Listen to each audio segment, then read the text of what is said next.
Homer ushers in Palestinian state. Catastrophe hits America. One of America's greatest times of need. Israel refuses help to America. Israel is attacked. America sends troops. Chaos reigns as Americans protest help to Israel. Then the fall of America will start with an internal revolution started by the communists. Some of the people will start fighting against the government. The government will be busy with internal problems. Then from the oceans, Russia, Cuba, Nicaragua, Central America, and Mexico, and two other countries will attack and defeat America in one day, in 1 hour, so great riches will come to naught. Welcome to the Prophecy Club. Prophecy Club has been around over 25 years now. We have had over 160 different speakers make pretty close to 400 different DVDs. And we have had some of the very best speakers in America talk on all kinds of topics. And I've got an amazing gift offer for you today. Since we have a lot of new listeners picked us up on YouTube, let me briefly explain what it is. I'm going to cover this quickly. We're going to get to the audio of the DVD. Then at the end, I'll explain more in detail what the offer is. Essentially, we got an amazing offer. Okay. Yeah, I'm calling it the Occult Holiday Gift Offer. As you know, some of our holidays in America are not exactly based upon Christianity, putting it lightly. So we've got 5 DVDs. That's right, 5 DVDs, 4 titles, valued at $140 today. We're offering them for a gift of $40 to the ministry. $40 will get you 5 DVDs, 4 titles. Here they are. What's Wrong with Halloween? Occult Holidays Revealed, America's Occult Holidays, and Occult in Your Living Room, which is a double DVD. Now, I'll tell you more about them at the end of the broadcast. Today, we're going to be listening to Doc Marquis. This guy was raised in a cultic Illuminati family. He attained the rank of third-degree Master Witch. His family was in the Illuminati for 7 generations, 189 years. That's 7 generations. He says that Christmas is actually an ancient occult ceremony dedicated to the birthday of Tammuz. Easter's shifting date is determined by astrology. Halloween is the deadliest human holiday there is. And he explains all about bobbing for apples, trick-or-treat, jack-o'-lantern, and the Christmas tree. Let's go listen to Doc Marquis in America's Occult Holidays. Is straight from the occult. And if you don't want to believe me, go to an occult bookstore or to a witch's shop or something like that. They'll explain this to you. If you don't want to believe me, ask them about why a rabbit. What's up with the spring goddess? What is with the name Easter? They'll tell you the truth about this, especially if you try to get them to believe that you're interested in it. Be interested in for finding out the truth. Don't be interested in because you want to join. But this has been going on and on and on for thousands of years. We have just simply taken all this and have Christianized it. For some reason, we as Christians have allowed this into the church. Now, I will tell you, the deception that the Bible warned us about would be very strong. It specifically stated that it would be so strong that if it was possible, it would deceive the very elect of God itself. And I think this is what we allowed to happen. You're being given the truth of what's going on in the occult and how these things became Americanized and Christianized. Once you've been given the entire information, you become responsible to God for it, don't you? Hosea stated, "My people die for a lack of knowledge." How many of you are willing to not just live for Christ, but live for Christ as a responsible, sold-out servant of His? This is what you have to ask yourself. On this next holiday, which you commonly call Halloween, in the occult world they call it Samhain. Now, when you look at the name, it looks as if it's saying Samhain or something like that. No. This is properly pronounced in the ancient Gaelic as Samhain. Samhain, according to occult tradition, was the Lord of the Dead. Now, around 900 BC, a very fierce nomadic people came into the areas of what used to be known as Gaul, Saxony, Brittany. We know it now as the British Isle, and of course it eventually went through Scotland, Ireland, and the rest of the surrounding areas. These people were known as the Celts. Now, the Celtic people, they were so fierce and so barbaric that twice they held off the famous Roman legion and extracted heavy tribute from Rome itself. They literally held all power from 900 BC to approximately 900 AD in that area. The Celtic Lord of the Dead, Samhain, is just another name, Samhain, for Nimrod. You study all the myths, all the occult myths of Samhain. He is also a stag god.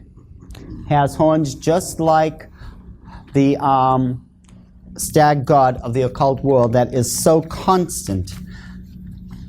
But this particular time of the year, October 29th through the 31st, those 3 days constitute what's known as Samhain. Everyone thinks Halloween is just a one-night thing, October 31st, but it is not. See, in the occult world, this is a 3-day fire festival. It lasts from the 29th through the 31st. During the time when the Druid priest held power in Great Britain, now the Druids held all power. You couldn't get married without their permission. You couldn't hold any type of official title in the clan without their permission. You couldn't even attend any of their religious ceremonies without their permission. They literally held power over all life and death, and you're really going to find out how in this example. During the nights of Samhain, the Druids would gather at these giant megalithic stone circles. One of the most common known stone circle is, of course, Stonehenge. Just about everyone has seen Stonehenge at one time or another, be it in picture or if they were actually there. Now, Stonehenge, as I said, it's a megalithic crop circle. Megalithic crop circle, that's the UFOs. Wrong subject, but we could always get there. This is a megalithic stone circle. It served 3 specific functions. First of all, it was a temple complex. Second of all, it served as an astrological observatory. Third, it served as a place of human sacrifice. Archaeologists have already unearthed, underneath Stonehenge, over 4,000 human skeletal remains. And that's just Stonehenge. There are hundreds of these throughout the British Isles. This one, believe it or not, is small compared to some of the others. The one in Avebury is over a mile in circumference. This is just a small one. And there's over 4,000 dead human sacrifices underneath it. You multiply that by X amount of hundreds of these stone circles, and I think you'll understand what the Druids were all about and why they were so greatly feared by the common folk. During the time of Samhain, the Druids, in this example, they would meet at Stonehenge. They had a giant cauldron, a black pot, that they would fill with what you would best understand as an apple cider-like substance. They would light the pot, and then all the Druid priests would go out throughout the countryside. They would go to various mansions, to castles, to people of nobility such as the earls, marquis, dukes, what have you. They would walk up to the front door of these places, and you want to know what they would yell out? Trick or treat, exactly. Now see, trick or treat is a 2-part expression that literally sent waves and waves and waves of panic throughout the people who ever heard it. You see, if the Lord of the Manor cooperated with the Druids, he would take one of his own servants or one of his own household members, someone of his own family, and pass them over to the Druids to be used as a human sacrifice offering that night.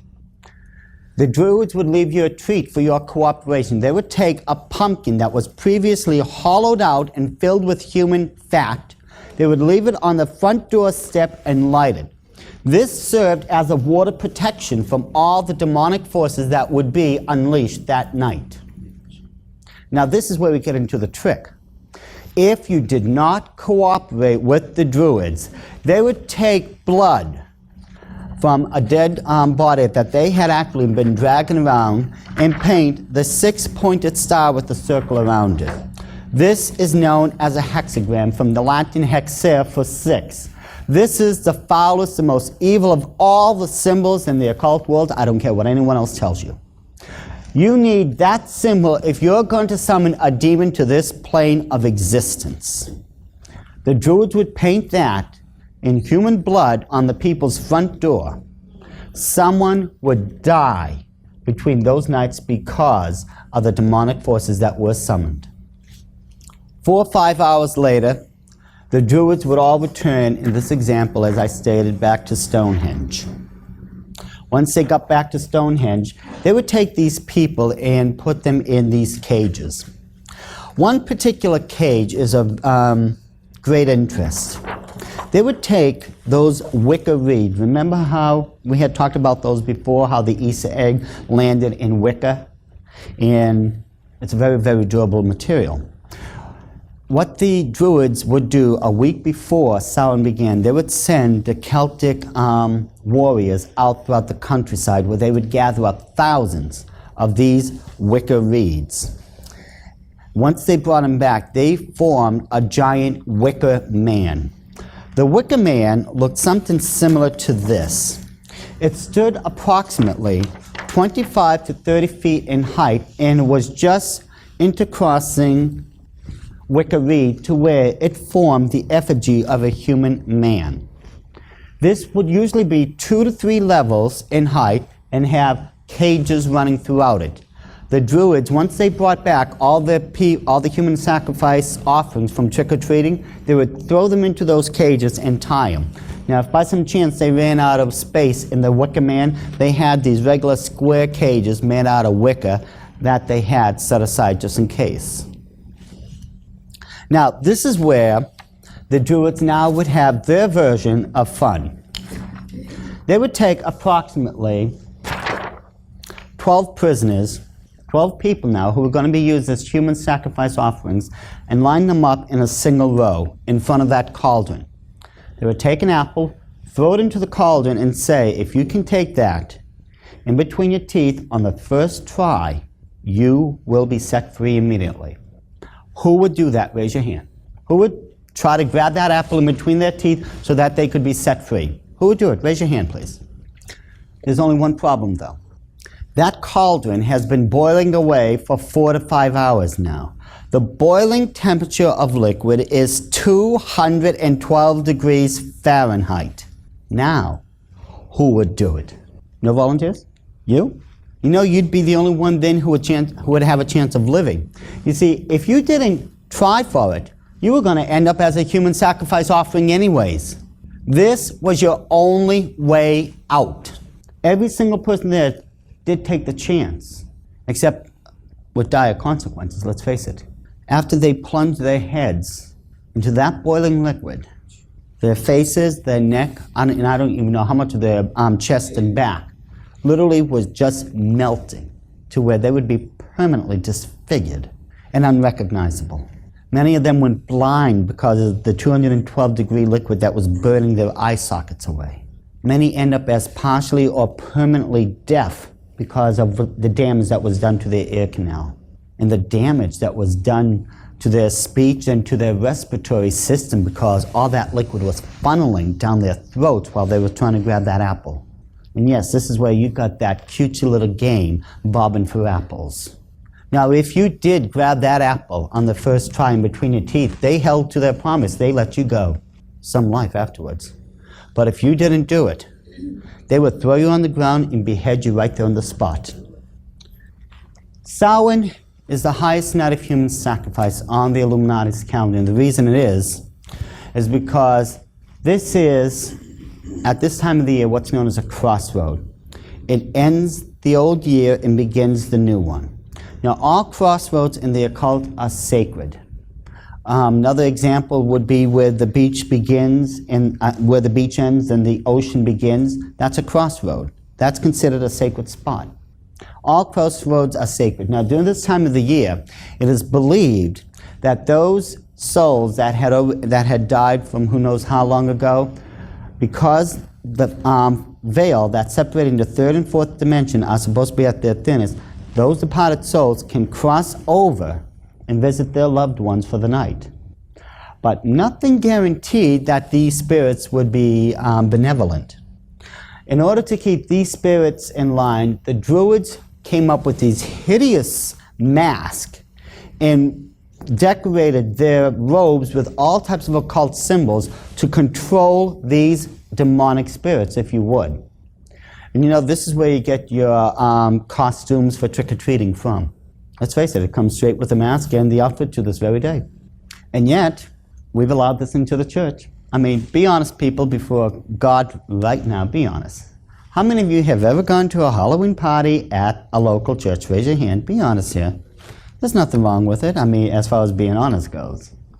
Now, the thing is, and I'm going to hear so much for what I'm about to say, but then again, let's face it, a lot of time the truth just isn't popular. Those people who go to a Christian church and have a Halloween party, they're open hypocrites. That's exactly what they are. And that's a tough thing for a lot of people to swallow. Because this is a fun thing. This is supposed to be nothing but fun.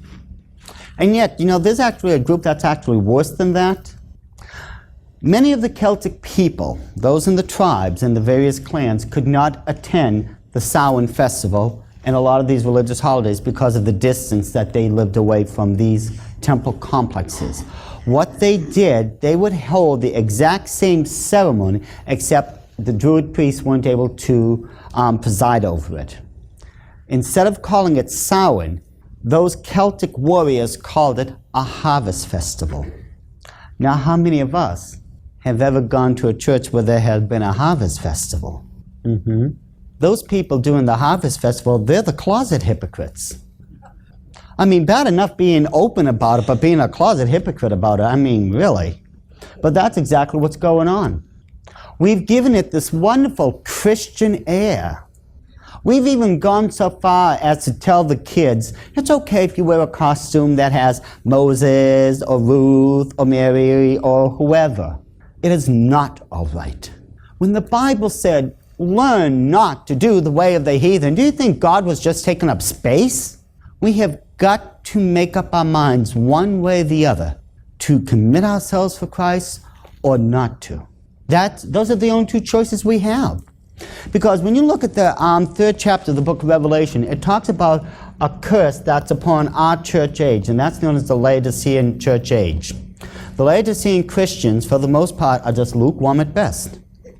And those are fence walkers. A fence walker is just walking the mark, and he's not committing one way or the other.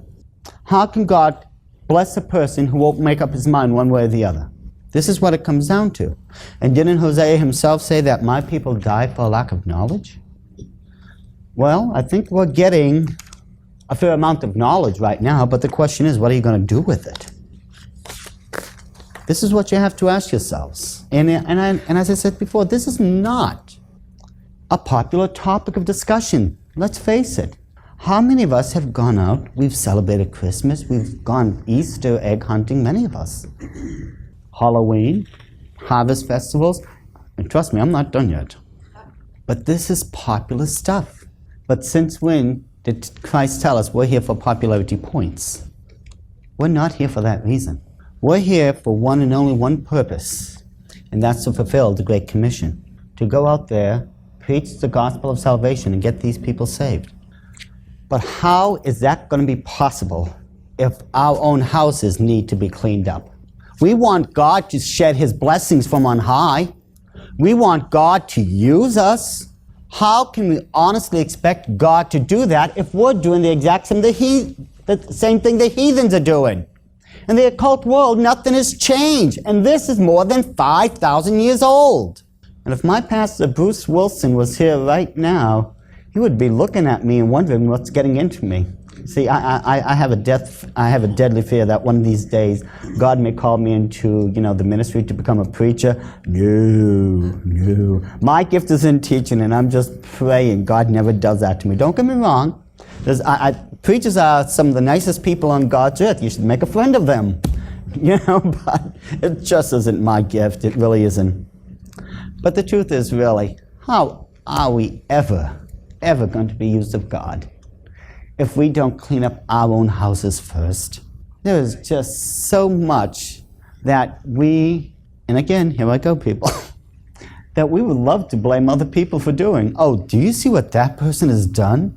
Oh, don't go near, my children can't play with that girl because her parents or her does this and that. I think we should start pointing the finger here first.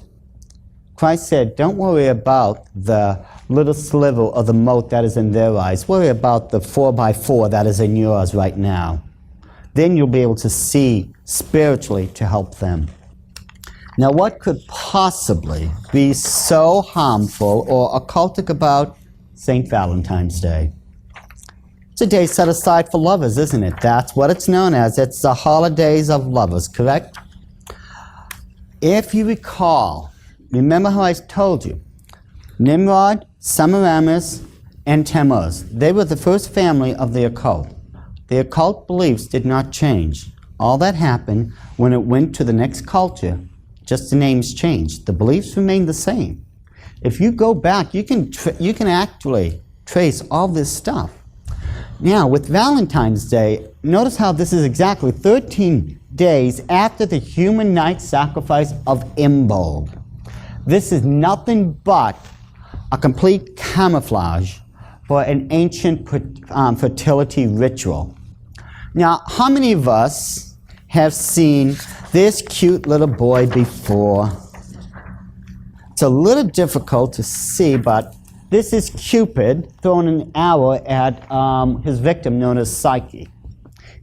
See, Cupid, according to all the legends, he was not a bare-bottomed little cherub just shooting arrows. He was a troublemaker.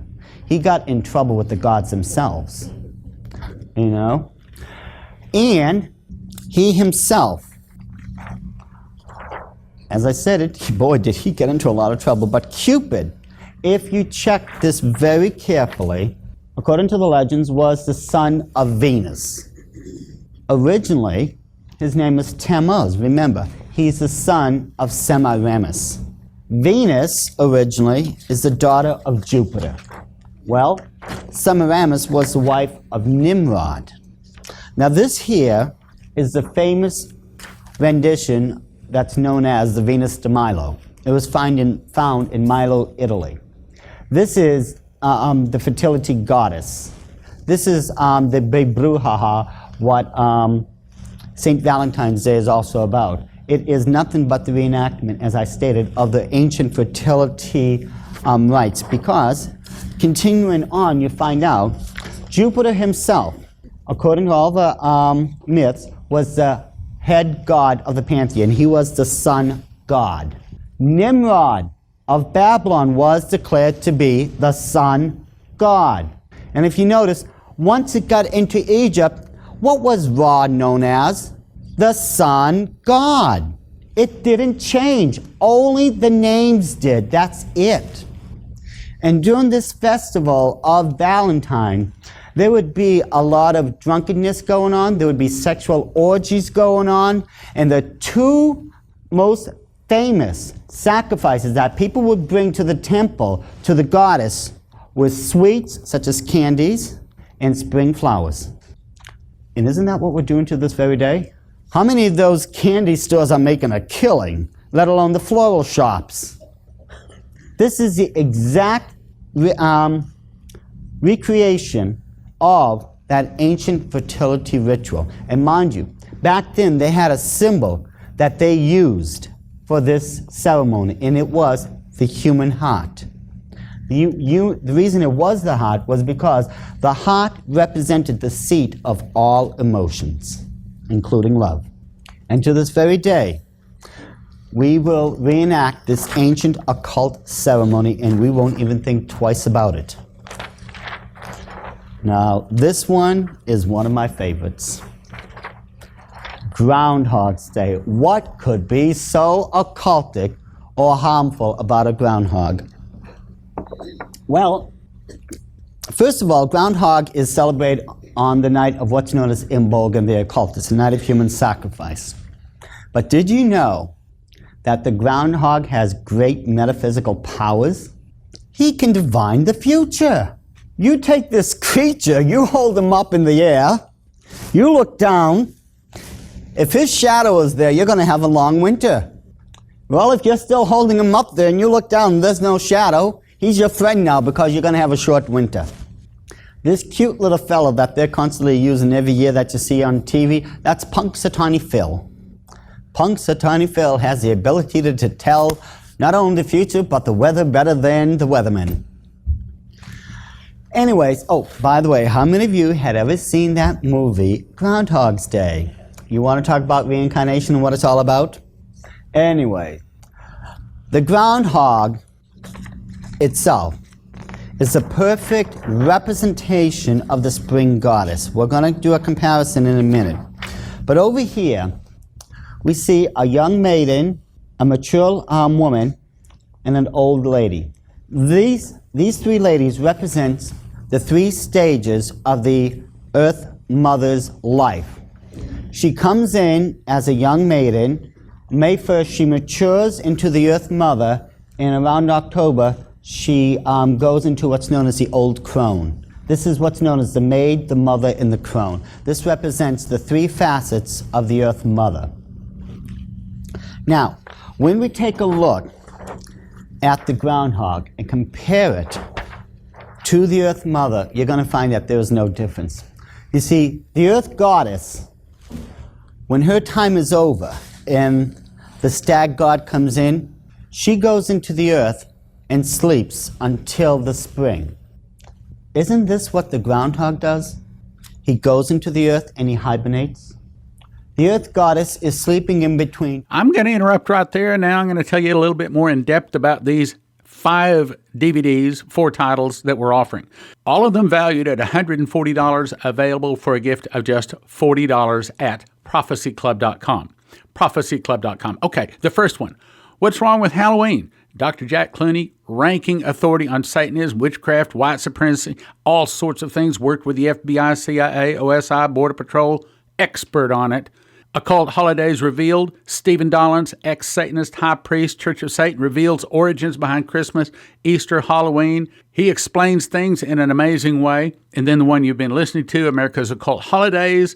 And then one you haven't heard, one of the most popular DVDs, double DVD called Occult in Your Living Room. Stephen Dollins shows you things in your living room that will shock you to find out that they're actually occultic, like the rabbit's foot, a troll doll, Teletubbies, Pokemon, all kinds of things you wouldn't even believe. I would say that he could walk through almost any Christian's home and shock you by what you have in your home that's actually occult, opens doors for demons to come in. Do you have trouble sleeping at night? That's right, one of these DVDs might set you free. All 5 DVDs, 4 titles, valued at $140 for a gift of just $40 at prophecyclub.com. That's prophecy, and you spell prophecy with a C. That's prophecyclub.com. The Occult Holiday Gift Offer, prophecyclub.com. 5 DVDs, 4 titles, valued at $140 today, a gift of just $40. Thank you for listening. Thank you for your prayers, and thank you for your gifts of support. God bless. Now from the Prophecy Club, some exciting opportunities for you. Go visit watchprophecyclub.com, where you can watch over 160 Prophecy Club titles for an introductory monthly recurring subscription of just $20 a month, or a yearly subscription for $200. The early $200 subscription is the best deal because it locks in your rate against increases in monthly subscriptions. That's watchprophecyclub.com. You'll love the format. It's easy to watch, and the quality is great. Watchprophecyclub.com. watchprophecyclub.com. Go check it out today.